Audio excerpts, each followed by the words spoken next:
नमस्कार, बहुत स्वागत है आपका। मैं हूं आपके साथ सुमित शर्मा। दिल्ली से बड़ी खबर है, सुप्रीम कोर्ट पहुंचा है आदिवासी आरक्षण का मसला। सुप्रीम कोर्ट ने नोटिस जारी किया है, छत्तीसगढ़ सरकार को नोटिस जारी हुआ है और सुप्रीम कोर्ट ने 4 हफ्ते में छत्तीसगढ़ सरकार से जवाब मांगा है। छत्तीसगढ़ हाईकोर्ट ने 19 सितंबर को आरक्षण पर बड़ा फैसला देते हुए राज्य के लोक सेवा आरक्षण अधिनियम को रद्द कर दिया था और इसकी वजह से अनुसूचित जाति जनजाति का आरक्षण 32% से घटकर 20% पर आ गया है। वहीं अनुसूचित जाति का आरक्षण 13% से बढ़कर 16% और अन्य पिछड़ा वर्ग का आरक्षण 14% हो गया है। तो ज्यादा जानकारी के लिए हम बातचीत करेंगे, संवाददाता सुशील जुड़ गए हमारे साथ। दिल्ली संवाददाता सुशील, ये तो होना ही था, हाई कोर्ट के फैसले के बाद अब सुप्रीम कोर्ट में मामला जाना ही था। देखिए, साफ तौर से इस पूरे मामले में कहीं ना कहीं योगेश कुमार ठाकुर की तरफ से ये अपील सुप्रीम कोर्ट में दाखिल की गई है, जिसमें साफ तौर से कहा गया है कि आदिवासी आरक्षण को लेकर जो फिलहाल हाईकोर्ट का फैसला है, जिसमें 58% आरक्षण को असंवैधानिक बता दिया गया था, उस पूरे मामले पर सुप्रीम कोर्ट विचार करे, क्योंकि इस पूरे मामले पर जब तक सुप्रीम कोर्ट विचार नहीं करेगा तब तक फिलहाल उस आदेश को लागू न किया जाए। फिलहाल सुप्रीम कोर्ट ने ऐसा कोई आदेश जारी नहीं किया है। हालांकि इस याचिका पर फिलहाल सुनवाई के लिए सुप्रीम कोर्ट तैयार हो गया है। सुप्रीम कोर्ट ने छत्तीसगढ़ सरकार को नोटिस जारी किया है और साथ ही साथ गुरु घासीदास साहित्य और संस्कृति अकादमी को भी इस पूरे मामले में पक्षकार बनाकर नोटिस जारी किया गया है। 4 हफ्ते का समय दिया गया है, यानी कि पूरे 1 महीने का समय छत्तीसगढ़ सरकार के पास होगा और छत्तीसगढ़ सरकार इस पूरे मामले में कोर्ट को बताएगी कि क्यों इस पूरे मामले में जो आरक्षण असंवैधानिक बताया गया है, इसमें स्टेट का फिलहाल क्या रिस्पॉन्सिबिलिटी होगी और सरकार की तरफ से इस पूरे मामले में क्या कुछ रखा जाएगा। सबसे महत्वपूर्ण बात मामले में ये भी है कि तमाम जो लोग सुप्रीम कोर्ट पहुंचे हैं उनकी तरफ से साफ तौर से कहा गया है कि जब से फिलहाल हाईकोर्ट का ये फैसला आया है तब से आदिवासी आरक्षण समाज यानी कि आदिवासी समाज में एक बड़ी अफरा-तफरी मची हुई है। लिहाजा इस पूरे मामले में एक बड़ी क्लियरिटी की आवश्यकता है।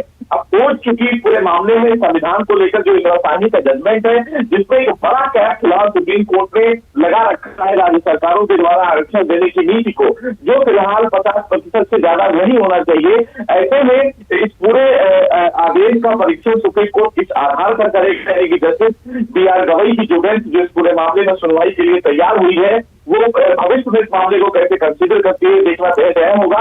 लेकिन उससे भी ज्यादा अहम ये होगा कि छत्तीसगढ़ सरकार का कोर्ट में स्टैंड क्या होगा इस पूरे मामले को लेकर। बिल्कुल बिल्कुल सुशील, बहुत धन्यवाद आपका जुड़ने के लिए और तमाम जानकारी के लिए।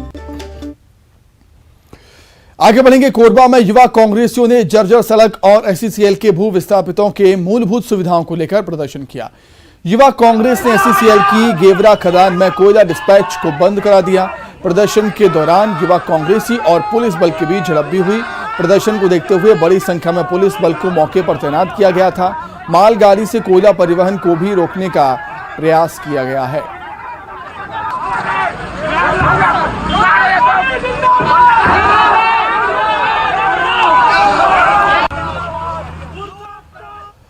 रायपुर में युवती की संदिग्ध मौत के मामले में तेलीबांधा पुलिस ने जांच तेज कर दी है। 14 अक्टूबर को बैंककर्मी युवती मोनिका यादव अपने दोस्त वाहिद अली के साथ घूमने गई थी।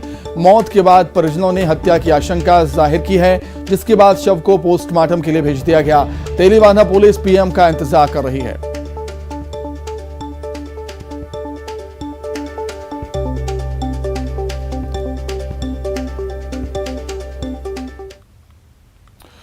कोरबा के मानिकपुर थाना क्षेत्र में रिश्तों को कलंकित कर देने वाला मामला सामने आया। यहां सौतेले पिता ने अपनी ही बेटी के साथ दुष्कर्म किया। बताया जा रहा है कि बच्ची की मां घर पर नहीं थी। इसी का फायदा उठाते हुए पिता ने बेटी को आइसक्रीम का झांसा देकर उसके साथ रेप किया और फरार हो गया। घटना के बाद पीड़िता ने थाने जाकर शिकायत दर्ज कराई है। शिकायत मिलते ही पुलिस ने आरोपी को गिरफ्तार कर लिया। कोतवाली थाना के मानिकपुर चौकी क्षेत्र में प्रार्थना के द्वारा रिपोर्ट दर्ज कराई गई थी कि उसकी नाबालिग बेटी के साथ उनके जो सौतेले पिता हैं वो उनके साथ गलत काम किए हैं। इस पर से मानिकपुर चौकी में अपराध क्रमांक 980/20 और धारा 354, 376 पॉक्सो के तहत अपराध पंजीबद्ध किया गया है। आरोपी आशीष श्रीवास को रिमांड पे जेल में खबर रायपुर से है। पीसीसी अध्यक्ष मोहन मरकाम दिल्ली रवाना हुए हैं। हाईकमान के बुलावे पर दिल्ली रवाना हुए हैं मोहन मरकाम।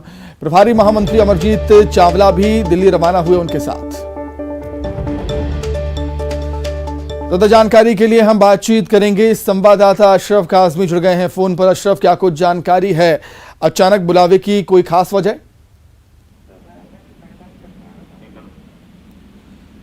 अशरफ, मेरी आवाज आप तक पहुंच रही है क्या? जी सुमित, बिल्कुल। इस बुलावे की कोई खास वजह अशरफ आपको नजर आती है?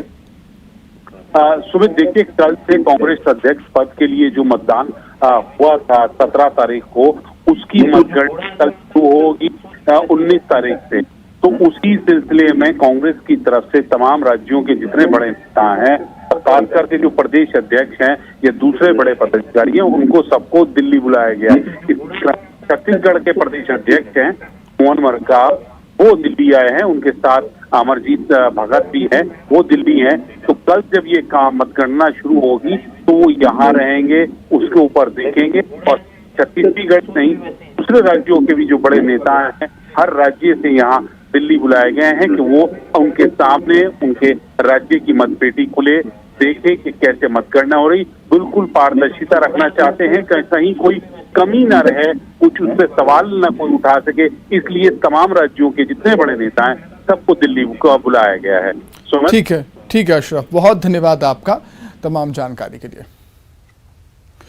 छत्तीसगढ़ में झोला छाप डॉक्टर लोगों की जान से खिलवाड़ कर रहे हैं।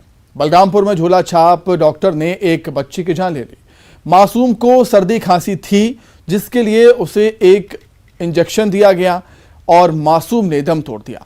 परिजन पर इंसाफ की गुहार परिजन लगा रहे हैं पुलिस से।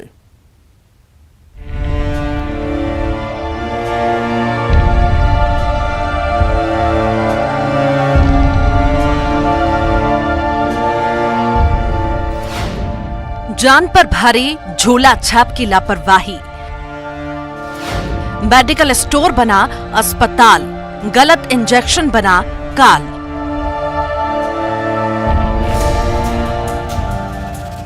बलरामपुर में झोला छाप की लापरवाही से एक मासूम की मौत हो गई। मासूम की उम्र महज 2 साल की थी। इस बच्ची को सर्दी खांसी थी। परिजन दवाई के लिए इसे लेकर मेडिकल स्टोर गए, जहां मेडिकल स्टोर संचालक ने इससे इंजेक्शन लगा दिया। इंजेक्शन लगाने के बाद बच्ची की तबीयत और खराब हो गई, जिसके बाद परिजन उसे अंबिकापुर मेडिकल कॉलेज ले जाने के लिए निकले, लेकिन मासूम ने रास्ते में ही दम तोड़ दिया। मेरे बेटी की तबीयत ठीक नहीं था, बस सर्दी खांसी बस था। हम लोग इलाज करवाने के लिए कुसमी बस स्टैंड मेडिकल में लाए थे सर। फिर सिरप उरप दिए, थोड़ा सा पिलाए और फिर 2 सुई लगा। कौन लगा दिया? वही डॉक्टर, जो मेडिकल वाला डॉक्टर थे, वही 2 सुई देने के बाद 5 मिनट में खून नाक से मुंह से उल्टी हो रही थी सर। फिर वो डॉक्टर बोले कि इसको अंबिकापुर ले जाइए। फिर वो गाड़ी से मंगा दिए, स्कॉर्पियो मंगा दिए थे। तो क्या लगता है किसके लापरवाही से हुआ होगा ये? सर मेरे को तो लगता है वही मेडिकल गलत इंजेक्शन देने के बाद ऐसे हुआ है। बच्ची तो बढ़िया से खेल कूद रही थी। किसी मेडिकल क्वालिफिकेशन के बिना शहर से लेकर बस्तियों तक झोला छाप डॉक्टर अपनी दुकान खोले बैठे हैं। बलरामपुर में तो झोला छाप ने मासूम की जान ली। जिगर की टुकड़ी की मौत से परिजन सदमे में हैं और इंसाफ की गुहार लगा रहे हैं। आरोपी के खिलाफ कार्रवाई की मांग कर रहे हैं। सर मैं पूरा कार्रवाई चाहता हूँ सर, आप लोगों का मदद से जो भी जितना करना है आप लोगों का मदद चाहता हूँ सर। ये बताइए, आपकी बेटी चली गई है, किसके वजह? सर वही मेडिकल डॉक्टर की वजह से सर, वो गलत इंजेक्शन देने के बाद ऐसे हुआ है। वो डॉक्टर था कि नहीं था? सर मेरे को तो लगता है डॉक्टर नहीं भी था सर। तो मेरे को लगता है इतना जल्दी वैसे नहीं होता, उसका कंडीशन इतना ज़्यादा ख़राब नहीं था कि ऐसे हो जाता। वो बिस्किट भी खाई और दूसरे दिन, उससे पहले दिन खाना वाना पूरा खाई थी बच्चे, और उसके गलत इंजेक्शन लगाने के कारण मेरी बेटी आज इस दुनिया में नहीं रही और मैं उसके खिलाफ कार्रवाई चाहती हूँ। झोला छाप डॉक्टर ने एक मां की गोद सूनी कर दी। गलत इंजेक्शन से मासूम की जान चली गई। मासूम के परिजन इंसाफ की गुहार लगा रहे हैं, लेकिन ऐसे न जाने कितने लोग हैं जिनकी जान ये झोला छाप डॉक्टर लेते हैं। इन झोला छाप डॉक्टरों पर लगाम लगाने के लिए प्रयास किए जा रहे हैं। लोगों को कर रहे हैं जागरूक। शासन प्रशासन से पूछ रहे हैं सवाल। झोला छाप डॉक्टरों का खत्म करना है खेल, लगाना है लगेगी नीम हकीमी पर नकेल। Bureau report, news 18। बलरामपुर से बड़ी खबर है। 2 साल की बच्ची की मौत का मामला है। गलत इलाज की वजह से बच्ची की मौत का मामला है और मामले में जांच टीम का गठन कर दिया है। मामले पर सीएमएचओ का बयान है, मेडिकल स्टोर की आड़ में हो रहा था इलाज। पोस्टमार्टम रिपोर्ट आने के बाद ही कार्रवाई होगी। बच्ची मानसी 2 साल की थी, उसके मौत की संज्ञान में आया है बात, और इसमें यही पता चला कि कोई मेडिकल संचालक है कुसमी में, उसके आड़ में किसी के द्वारा शायद वहाँ इंजेक्शन लगाया गया है और गंभीर अवस्था में अंबिकापुर मेडिकल कॉलेज में भर्ती किया गया था, जहाँ उसकी डेथ हुई है। वहाँ पोस्टमार्टम की प्रक्रिया भी की गई है। पुलिस द्वारा वहाँ एफआईआर भी दर्ज की जाएगी। और जहाँ तक सवाल है, अपने क्षेत्र में बलरामपुर में अपन कंटिन्यू इस मामले में कार्यवाही की अपन कर रहे हैं कि झोला छाप डॉक्टरों के विरुद्ध अपन सघन सभी बीएमओ को इंस्ट्रक्शन है कि सभी जगह कार्रवाई कर रहे हैं। और इसमें अपन ने मेरे द्वारा एक टीम बना के वहाँ की जांच के लिए बीएमओ को बोला गया है। इसमें विस्तृत क्या घटनाक्रम हुआ वो आएगी बात सामने। वहीं कवर्धा में हो रही बेमौसम बारिश से धान की फसल को काफी नुकसान हुआ है। कीट प्रकोप के मामले भी बढ़े हैं। साथ ही जो धान पकने की कगार पर हैं, उन्हें भी पानी से नुकसान हो रहा है। इससे किसानों की चिंताएं बढ़ गई हैं। किसानों ने प्रशासन से नुकसान का आकलन करने की अपील की है। वहीं कलेक्टर ने कृषि विभाग के अधिकारी की बैठक लेकर रिपोर्ट बनाने के निर्देश दिए। 5 दिन से जो बारिश हुई है उसमें कल हमने राजस्व अधिकारी और एग्रीकल्चर डिपार्टमेंट के अधिकारियों की विस्तृत समीक्षा बैठक ली है। तो अभी तक का फिगर में तो हमें ऐसा कुछ लगा नहीं, कुछ प्रभावित हुआ है, किंतु 20% कुछ क्षेत्र में 20% के आसपास का नुकसान दिख रहा था। जो आरबीसी 6-4 में प्रोविज़न है 33% से ज़्यादा होता है, तो फिर उसमें आगे भी कार्रवाई की जाती है। और अभी भी हमारे जितने भी कर्मचारी हैं, पटवारी और एग्रीकल्चर के आगे हुए हैं, उन्हें निर्देशित किया गया है कि आप विजिट करें, और विजिट करने पर ऐसा लगता है कि वहाँ पे फसल का नुकसान हुआ है तो किसानों को। खबर बालोद से है, जहां कलेक्टर दत्त बंसल ने तहसील टुंड्रा स्कूल का औचक निरीक्षण किया और इस दौरान उन्होंने छात्रों से चर्चा की। शिक्षा व्यवस्था की कमियों को लेकर छात्र छात्राओं से रूबरू हुए। कलेक्टर ने स्कूल में कमरों की संख्या को लेकर और नए भवन को लेकर अधिकारियों से चर्चा की। साथ ही बच्चों को आश्वासन दिया है कि उनकी सभी समस्याओं का समाधान किया जाएगा। आज टुंड्रा हाई स्कूल में हम लोग निरीक्षण कर रहे हैं, जो हमारे नगर पंचायत अध्यक्ष है और सभी वरिष्ठ जनों के साथ, और देखने यहाँ दिखा है कि बहुत ज़्यादा कमी है जगह को लेकर के। उसको लेकर के हमने एक एस्टीमेट बनवाया था। पिछली बार एडीएम साहब का भी दौरा हुआ था, उसके बाद से काम शुरू हो गया था और लगभग 70-80 लाख का एस्टीमेट है। उसमें से हम पहले चरण में भी राशि स्वीकृत करने वाले हैं। साथ में हमने बीओ और शिक्षा अधिकारी को ये निर्देश दिए हैं कि यहाँ पर टीचरों की कमी नहीं होनी चाहिए, तो बेहतर अध्यापन व्यवस्था के रूप में इसमें काम किया जाए। बालोद के भोथली में पदस्थ शिक्षक प्रांजल जेई के खिलाफ ग्रामीणों में जमकर आक्रोश देखने को मिल रहा है। ग्रामीणों का आरोप है कि टीचर कभी भी समय पर स्कूल नहीं आते और आते भी हैं तो बच्चों को पढ़ाते नहीं हैं, जिससे उनकी पढ़ाई प्रभावित हो रही है। कई बार इसकी शिकायत शिक्षा अधिकारी से की जा चुकी है, लेकिन कोई कार्रवाई नहीं हुई। ग्रामीणों का कहना है कि अगर शिक्षक प्रांजल जेई का ट्रांसफर जल्द नहीं किया गया तो वे स्कूल में तालाबंदी कर देंगे।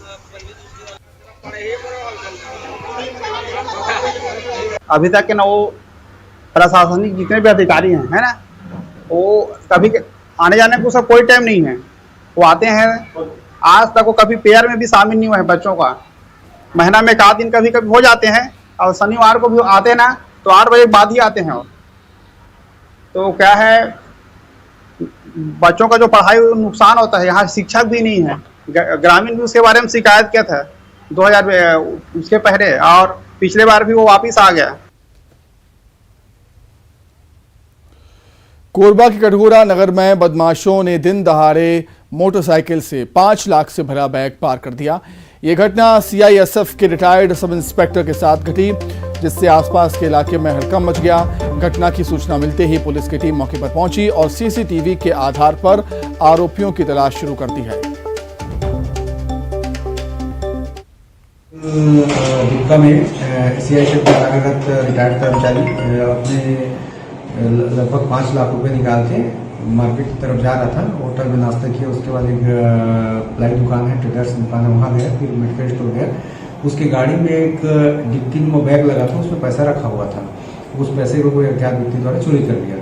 उस पर रिपोर्ट पर अपराध पंजीबद्ध करके, उनकी रिपोर्ट पर अपराध पंजीबद्ध करके घटनास्थल में निरीक्षण किया। निरीक्षण करने के बाद जहां से उनका आना जाना दिख रहा था, उन जगह CCTV फुटेज खंगाला गया है। उसमें कुछ सस्पेक्ट का चेहरा है। राजनांदगांव में जिला किसान संघ ने किसानों का पंचवर्षीय चुनावी घोषणा पत्र जारी करने का फैसला लिया है ताकि आगामी विधानसभा चुनाव में राजनीतिक पार्टियों के सामने किसानों के मुद्दों को रखा जा सके। इसके लिए कलेक्टर कार्यालय के सामने क्षेत्रीय किसान पंचायत की बैठक का आयोजन किया गया। इस दौरान किसानों की समस्याओं, मांगों को लेकर चर्चा हुई। 1 साल के भीतर प्रदेश में नई विधानसभा, नई सरकार का गठन होना है। उस सरकार से किसान समाज की जो अपेक्षाएं हैं उसको हम किसानों का पंचवर्षीय घोषणा पत्र के रूप में जारी कर रहे हैं। उसके लिए कवायद की आज राजनांदगांव से शुरुआत हुई है। यहाँ पर क्षेत्रीय किसान पंचायत करके आने वाले 5 सालों में किसानों की क्या अपेक्षाएं हैं नई सरकार से होंगी, उसको हम आज यहाँ पर तैयार कर रहे हैं। और खबर कोरबा से है, जहां के रूमगरा एयर स्ट्रिप को अभी तक उड़ानों के लिए स्वीकृति नहीं मिली। पिछले साल दिल्ली की कंपनी ने यहां हवाई सेवा शुरू करने को लेकर सर्वे किया था, जिसकी रिपोर्ट विभाग को सौंपी गई। इसमें कहा गया है कि चिमनी और फूट का पहाड़ की वजह से मामला लटका हुआ है। इसमें कई तरह की तकनीकी समस्याएं भी आ रही हैं और इधर जनता जिले में लंबे समय से हवाई सेवा शुरू करने की मांग कर रही है। हवाई पट्टी जो है वो छोटी थी, उसमें भी ज़मीन की ज़रूरत ऐसा आया था कि ज़मीन और विस्तार देंगे तो बहुत जल्दी यहाँ पे भी चालू हो जाएगी। और हम तो चाहते हैं कि बहुत जल्दी राज्य सरकार, केंद्र सरकार के सहयोग से यहाँ पे भी विमान सेवा चालू हो जाए, क्योंकि यहाँ की जनता, जैसा कि आप देखते हैं, पूरा सैलरी बेस्ड एरिया है, पैसों की कमी नहीं है, तो यहाँ पर तो विमानन कंपनी घाटे में भी नहीं जाएगी। 2 साल बाद इस साल व्यापारियों ने दीपावली में अच्छे बिजनेस की उम्मीद की थी, लेकिन बारिश ने उनकी उम्मीदों पर पानी फेर दिया। मौसम के बदले हुए तेवर को देखते हुए व्यापारी हैरान परेशान। इस बार अभी तक बाजार का रंग फीका ही नजर आ रहा है, उस पर शाम को होने वाली बारिश और कहर बरपा रही है। व्यापारियों का कहना है कि ये बारिश उनके लिए खलनायक साबित हो रही है। सवेरे बारिश होती है तो आदमी दिन भर नहीं निकलता। 3-4 बजे जब आदमी अपने घर से निकलता है कि मैं खरीदारी करूंगा, और जनरल हम वही देख रहे हैं कि उसी समय बारिश हो रही है। अगर यही ढर्रा रहा, बारिश का अगर यही रवैया रहा तो सीजन फ्लॉप रहेगा, बिल्कुल नहीं रहेगा व्यापारियों के लिए एक हिसाब से देखा। खबर जशपुर से है, जहां के लुडेग ग्राम पंचायत के लोगों ने पंचायत के सरपंच और सचिव पर भ्रष्टाचार के आरोप लगाए हैं। ग्रामीणों का कहना है कि सचिव सुरेश यादव पिछले कई सालों से इस पद पर जमे हुए हैं, दोनों मिलकर भ्रष्टाचार कर रहे हैं। इसी कारण से पंचायत के विकास काम ठप पड़े हैं।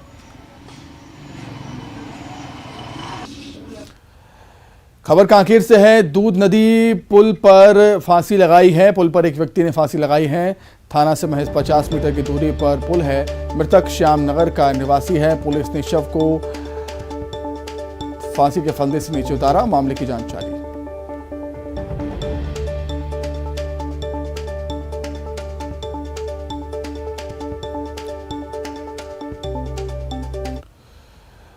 उधर कोरबा में हाथियों का उत्पात थमने का नाम नहीं ले रहा। कटघोरा वन मंडल के केंदई रेंज में बड़ी संख्या में हाथियों का दल दिखाई दे रहा है। इन हाथियों ने बनिया गांव के पास 5 एकड़ खेत में लगे धान की फसल को तबाह कर दिया।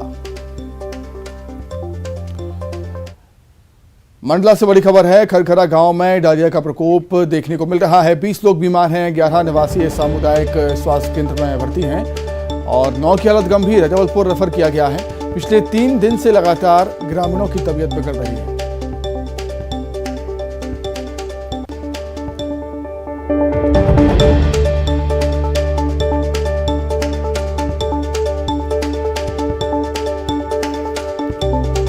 स्वास्थ्य विभाग की टीम बीमारों के इलाज में जुटी है। फिलहाल दूषित पानी बीमारी की वजह बताई जा रही है।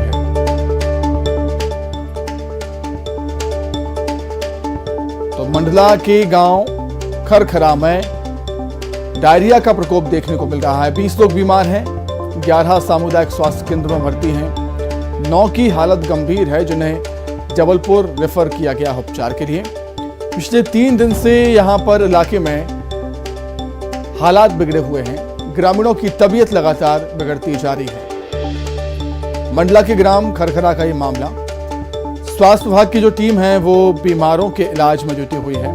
ज्यादा जानकारी के लिए बातचीत करेंगे। मंडला संवाददाता कृष्णा साहू जुड़े हैं फोन पर। कृष्णा, दूषित पानी से ही डायरिया का प्रकोप? जी बिल्कुल सुमित, बताना चाहूंगा कि पूरा मामला निवास विकासखंड की ग्राम पंचायत सुखरी के पोस्टर ग्राम खरखरा का बताया जा रहा है, जहां एक टोला है, वहां पर यह डायरिया फैल गया है। जहां पर एक कुआं है, वहां पर दूषित पानी निकल रहा है, जिससे ग्रामीण पी रहे हैं। उसके चलते ही डायरिया पूरे गांव में फैला हुआ है, जिसमें करीब अभी तक 20 लोग बीमार हो चुके हैं, जिसमें 11 लोग तो निवास सामुदायिक स्वास्थ्य केंद्र में भर्ती हैं। इसके साथ ही 9 की हालत ज्यादा गंभीर है, जिन्हें जबलपुर के मेडिकल में रेफर किया गया है। और इसके साथ ही जैसे ही प्रशासन को डायरिया की जानकारी लगी कि गांव में डायरिया फैला हुआ है, उसके बाद जो प्रशासनिक अमला है मौके पर पहुंचा है और डॉक्टरों की टीम लगातार ठीक कृष्णा, बहुत धन्यवाद आपका तमाम जानकारी के लिए। अब आपको एक चौंकाने और हैरान कर देने वाली खबर दिखाते हैं। क्या आप ये कल्पना कर सकते हैं कि बाइक के स्पीड मीटर में कोई सांप बैठा हो? जी हां, ये हैरान कर देने वाला सच नरसिंहपुर में देखने को मिला, जहां बाइक चलाने के दौरान जब युवक की नजर अपने बाइक स्पीड मीटर पर पड़ती है तो उस पर नाग बैठा हुआ नजर आता है, जिससे युवक के होश उड़ गए। काफी मशक्कत के बाद आखिरकार स्पीड मीटर से सांप को बाहर निकाला जा सका। अधिक जानकारी के लिए बातचीत करेंगे। संवाददाता आशीष जुड़े हुए हैं फोन पर। आशीष, क्या कुछ और जानकारी? जी सुमित जी, ये बरहेटा गांव का मामला है। यहाँ के रहने वाले नजीर खान रात में अपने घर में सो रहे थे। आंगन में इन्होंने अपनी बाइक को खड़ा किया था। हीरो होंडा की डबल गाड़ी है, डबल S100 गाड़ी है।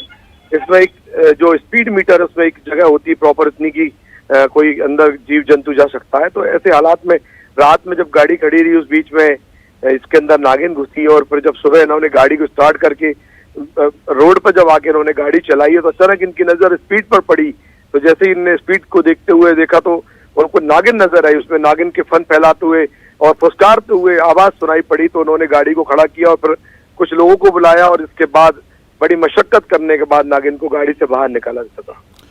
ठीक है, गनीमत रही आशीष की कोई अप्रिय घटना नहीं घटी वहां पर। बहुत धन्यवाद आपका तमाम जानकारी के लिए।